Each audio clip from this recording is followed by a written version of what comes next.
দর্শক দান স্পেস লাইভে সরাসরি ঠিক যেমনটা দেখছেন এই মুহূর্তে কিন্তু বিবি চেয়ারম্যান জনাব তারেক রহমান কিন্তু ইতিমধ্যে এসেছেন শহীদ শরীফ হাসান হাদির কবর জিয়ারত করতে। আমরা যেমনটা দেখছি দর্শক এই মুহূর্তে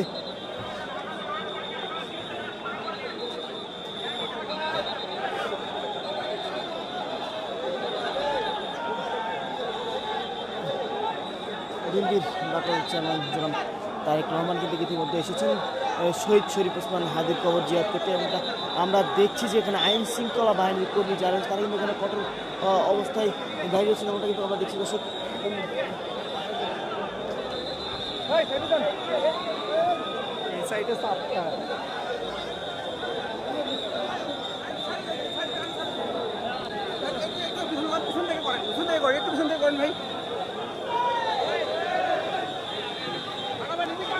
যেমনটা দেখছেন এই মুহূর্তে আমরা লক্ষ্য করছি বিএনপির ভারপ্রাপ্ত চেয়ারম্যান জায়েদ রহমান কিন্তু ইতিমধ্যে এসেছেন এই শহীদ শরীফ ওসমান হাদির কবর জিয়ারত করতে। আমরা লক্ষ্য করছি তার বহরে কিন্তু সেনাবাহিনীর যে কর্মীরা রয়েছে তারা কিন্তু রয়েছেন এবং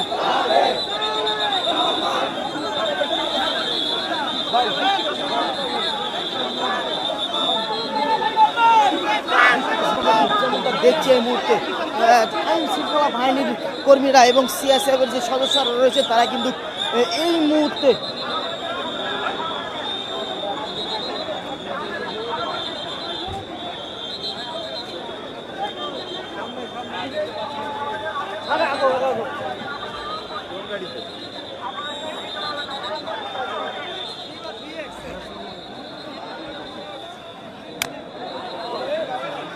পাশে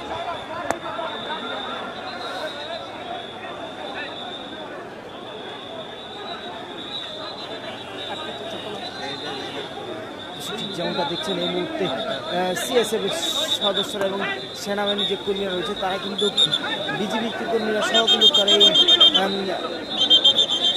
তারেক রহমানের যে গাড়ি ভর্তি রয়েছে তার যে কোটি টাকার গাড়ি রয়েছে সেই গাড়িতে করে কিন্তু ইতিমধ্যে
এই মুহূর্তে ঠিক যেমনটা দেখছেন বিবি চেয়ারম্যান জনাব তারেক রহমান কিন্তু ইতিমধ্যে এসেছেন।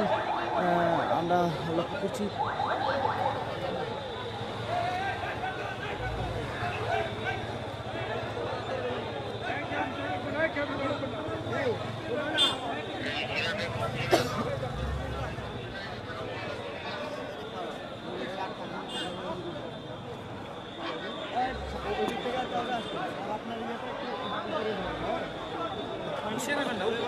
উপরে থাকেন না ভাই, কেন নিচে নিচে নামছে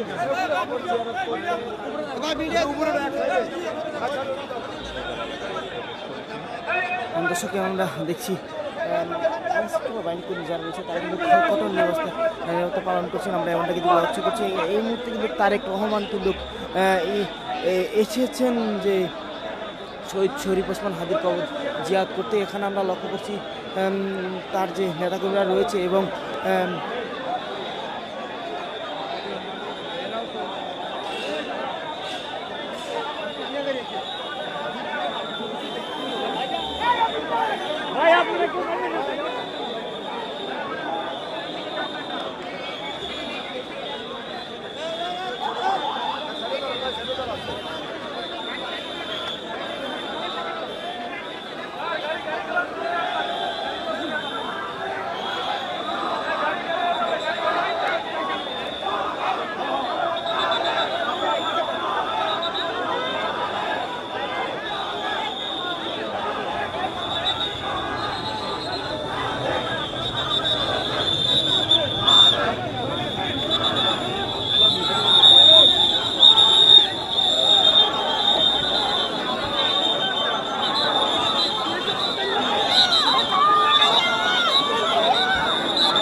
দেখছি যে শহীদ শরীফ ওসমান হাদির কবর জিয়ারতে এই মুহূর্তে তারেক রহমান কিন্তু এখানে এসেছেন। আমরা দেখছি যে আইন শৃঙ্খলা বাহিনীর কর্মী যারা রয়েছে তারা কিন্তু সবাইকে নিয়ন্ত্রণ রাখার চেষ্টা চালিয়ে যাচ্ছেন। তার আমরা দেখছি কিছু তার যেই গাড়ি রয়েছে সেই গাড়িতে করে কিন্তু তিনি এসেছেন এখানে। আমরা লক্ষ্য করছি বিজিবির কর্মীরা কিন্তু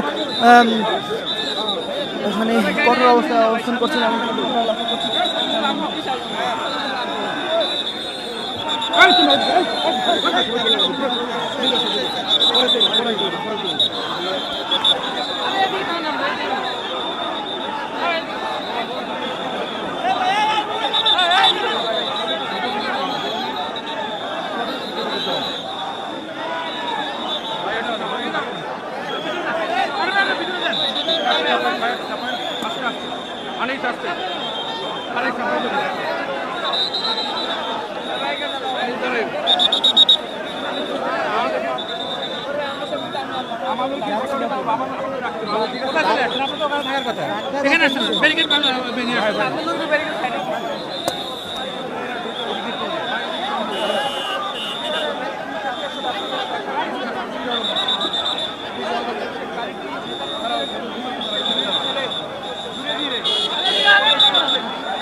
অপেক্ষা করছিলেন এবং সেই অপেক্ষার অবসান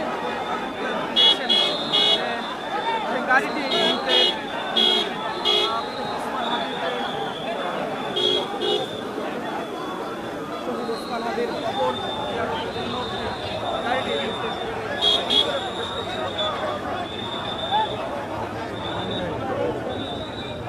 ঠিক আমি যে ব্যক্তি দেখাতে চেষ্টা করছি যে ওসমান হাদির কবর জিয়ারত করার জন্য আমরা যেমনটা দেখছি বিএনপির ভারপ্রাপ্ত চেয়ারম্যান জনাব তারেক রহমান কিন্তু ইতিমধ্যে কিন্তু শহীদ শরীফ ওসমান হাদির কবর জিয়ারতে কিন্তু ঢুকেছেন। আমরা যেমনটা দেখছি তার কিন্তু আমরা লক্ষ্য করছি আইন শৃঙ্খলা বাহিনীর কর্মী যারা রয়েছে তারা কিন্তু সতর্ক অবস্থায় তাদেরকে নিয়ন্ত্রণ রাখার চেষ্টা চালিয়ে যাচ্ছেন। আমরা যেমনটা দেখছি এখানে ইশাক ভাই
এবার কেয়ার হাসপাতালে মাকে আজকে দেখা দেখতে যাওয়ার জন্য একটি তথ্য আমরা পেয়েছি সম্ভাব্য। তবে তিনি পঙ্গু হাসপাতালে এই জুলাই যারা আত্মহত্যা দিয়েছে মৃত্যুবরণ করেছে সেসব বীরদের দেখতে তিনি যাবেন সেখানে। এবং জানেন এই 24 জুলাই 24 গণঅভ্যুত্থানের মধ্য দিয়ে তারেক রহমানের দেশে আসার যে পথ হয়েছে এবং অবশেষে তিনি দেশে ফিরেছেন। 3 দিন আজকে তৃতীয় দিনের যে কর্মসূচি সেই তৃতীয় দিনের সকালটা তিনি শুরু করছেন বিপ্লবী ওসমান হাদির সমাধিতে এসে ফুল দিয়ে শ্রদ্ধা নিবেদনের মধ্য দিয়ে। এবং তিনি এই ওসমান হাদিকে কিন্তু বলেননি, তিনি শুরু থেকে তার বিচারের দাবি জানিয়ে আসছিলেন। এবং তারেক রহমান তিনি এখানে এসেছেন, আমরা যেটি দেখেছি 15 মিনিট হয়েছে তিনি এই ঢাকা বিশ্ববিদ্যালয় এলাকায় এসেছেন। তিনি 11:15 এইখানে ঠেলা দিন, এইখানে ঠেলা দিন। তার তুষার নর্থ এভিনিউর 196 নম্বর বাড়ির পক্ষ থেকে তিনি 11টায় তিনি এখানে আজকে আধা ঘন্টার মধ্যে চলে এসেছে। আমরা দেখেছি আজকে শনিবার কর্মচঞ্চলতা একটু কম, রাস্তাটা খুব ফাঁকা ছিল এবং দলীয় আজকে রাস্তার পাশে খুব বেশি মানুষ আসলে আমরা নেতাকর্মীরা যাতে কোনো ভিড় না করে দেখেছি। তবে গাড়ি বহর আটকে যায় পুরো রাস্তা থেকে দ্রুত চলে আসতে পারে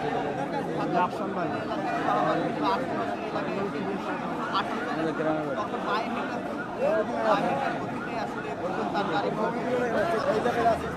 বেরিয়ে আসে। এখানে বিশেষ করে ঢাকা বিশ্ববিদ্যালয়ের ছাত্রদল যারা রয়েছে, ঢাকা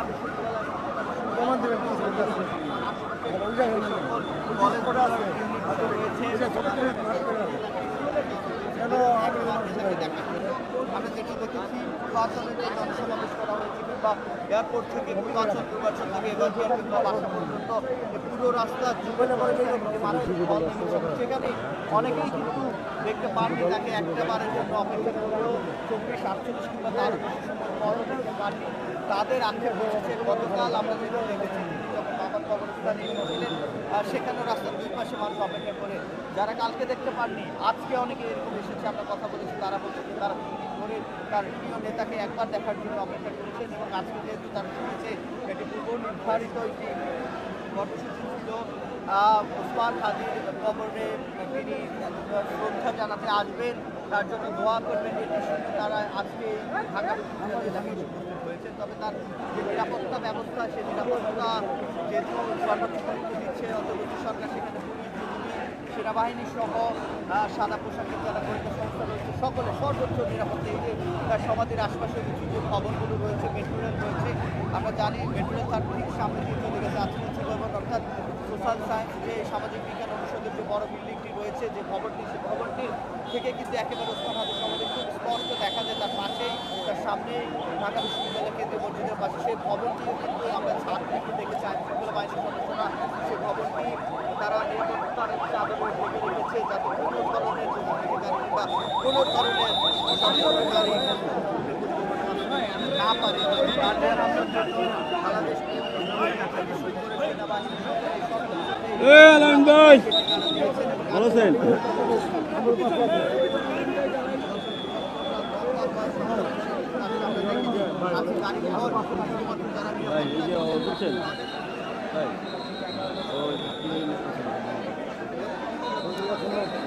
ঠিক যেমনটা দেখছেন এই মুহূর্তে তারেক রহমান কিন্তু শহীদ শরীফ ওসমান হাদির কবর জিয়ারত করতেছেন এবং আমরা পাশাপাশি লক্ষ্য করছি এখানে আইন শৃঙ্খলা বাহিনীর কর্মী যারা রয়েছে তারা কিন্তু কঠোর অবস্থায় অবস্থান করছেন। আমরা দেখছি বিজিবি সেনাবাহিনী তার সহ সিএসএফের সদস্য মিলে তারা কিন্তু তাকে সর্বোচ্চ নিরাপত্তা দিচ্ছেন। এমনটা কিন্তু আমরা দেখছি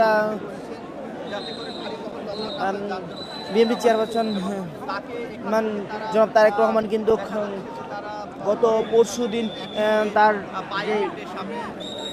এয়ারপোর্ট থেকে 300 ফিট একটি প্রত্যাবর্তন কর্মসূচি ছিল, সেই কর্মসূচি শেষে কিন্তু গতকালকে তিনি তার বাবার কবর জিয়ারত করেছেন। পরবর্তীতে তার শহীদ বুদ্ধিজীবী স্মৃতিসৌধ কবর জিয়ারত করেছেন। পরবর্তীতে আমরা আজ দেখলাম তার 3য় দিনের মতো কর্মসূচি, সেই নিরাপত্তা আমরা দেখছি যে তিনি কিন্তু আজ এই শহীদ শরীফ ওসমান হাদির কবর জিয়ারত করতে এসেছেন। পরবর্তীতে তিনি কিন্তু আবার যে শ্যামলী পঙ্গু হাসপাতাল রয়েছে, সেই পঙ্গু হাসপাতালে আহত যে যোদ্ধা রয়েছে তাদের কিন্তু পরিদর্শন করতে যাবেন। এমনটা কিন্তু আমরা এখন দেখছি তার কিন্তু নিরাপত্তার সাথে কিন্তু এখানে কঠোর অবস্থা যারা রয়েছে আইন শৃঙ্খলা বাহিনীর কর্মী যারা রয়েছে তারা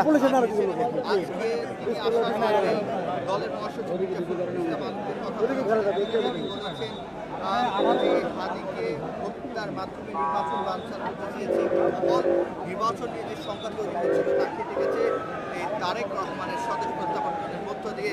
তবে তিনি যেটি বলছেন এখনো ষড়যন্ত্র চলমান রয়েছে, তবে ওসমান হাদির যে বিচার সেটি কিন্তু তারেক রহমান যে আসছে ইনকিলাব মঞ্চ আমরা দেখেছি গতকাল রাতে তারা অবস্থান কর্মসূচি পালন করছে, তারা সে অবস্থান নিয়েছে শাহবাগ করেন। তবে তারেক রহমান আসবেন সেটি শুনে মহিলা মঞ্চের যারা নেতা কর্মী তারা সিদ্ধান্ত নিয়েছে যে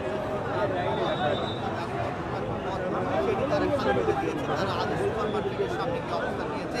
এই যে রাজনৈতিক একটি সহ অবস্থান কিংবা মেনে নেওয়ার যে একটি প্রবণতা সেটি আমরা দেখছি, এরকম একটি রাজনীতি 5 তারিখের পরে নিশ্চয় মানুষ আশা করেছিল। তবে তারেক রহমান ওসমান হাদির এটি নিয়ে কোনো সন্দেহ নেই, তিনি নানাভাবে বলেছেন, বিশেষ করে তার যে ঐতিহাসিক ভাষণ যেটি তিনি আদর্শ যেটি ন্যায় বিচার সেটি বাস্তবায়নের জন্য সে ন্যায় বিচারের বাংলাদেশ তারা গড়তে চান, তিনি বলেছেন I have a plan for the people of my country, for my country. তিনি এই কথাটি মূল করে আমি বলছি তারেক রহমান এটি বলেছেন যে আই হ্যাভ এ প্ল্যান। তিনি আরেকটি কথা বলছেন যে হ্যাভ এ প্ল্যান, দেশ গড়ার জন্য তার যে প্রত্যয় সেটি কিন্তু তিনি গত 3 দিন ধরে জানিয়ে আসছেন। বিশেষ করে তিনি যখন দেশে আসেন তখন থেকেই তিনি তার বক্তব্যে তিনি জানিয়েছেন এবং তিনি সেখানে বেশ খানিকটা সময় থেকে মানুষের সাথে হাত নাড়িয়ে মানুষের যে উদ্বোধন তিনি জানিয়েছেন সেটি কিন্তু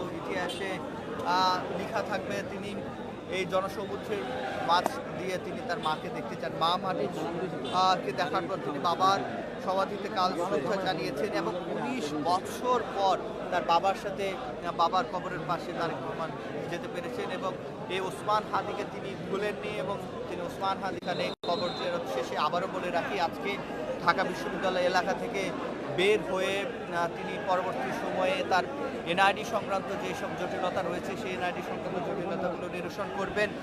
তিনি ইলেকশন কমিশন নির্বাচন কমিশন ভবনে যাওয়ার কথা রয়েছে, সেখানে সেই জটিলতাগুলো নিরসন করে তিনি পঙ্গু হাসপাতালে যাবেন, সেখানে জুলাই গণ অভ্যুত্থানে যারা পঙ্গুত্ব বরণ করেছে তাদের সাথে দেখা করবেন, নিশ্চয়ই তিনি তাদের সাথে কথা বলবেন। আগামীর বাংলাদেশ বিনির্মাণে সেসব বীর যারা জীবন দিয়েছে কিংবা যারা আত্মহতি দিয়েছে, যারা পঙ্গুত্ব বরণ করেছে সারা জীবনের জন্য, তাদের পরামর্শ কিংবা তাদের সাথে কথা বলবেন, যার আলোকে তিনি নিশ্চয়ই আগামীর বাংলাদেশ যদি তারা ক্ষমতায় আসে, যেটি তিনি বলেছেন তার বক্তব্যে, যদি বাংলাদেশের মানুষ তাদেরকে নির্বাচিত করে সেক্ষেত্রে তারা সকলকে নিয়ে, বিশেষ করে সমমনা যে দলগুলো রয়েছে শরিক দলের যারা আন্দোলনের বহুদিনের তাদের একসাথে রাজপথে ছিল, পরিকল্পনার অংশ হিসেবে ছিল, 31 দফায় ছিল, তাদেরকে নিয়ে তারা দেশ গড়তে চান এবং সেক্ষেত্রে তিনি কিন্তু আমরা দেখেছি যে তার যে এত দিনের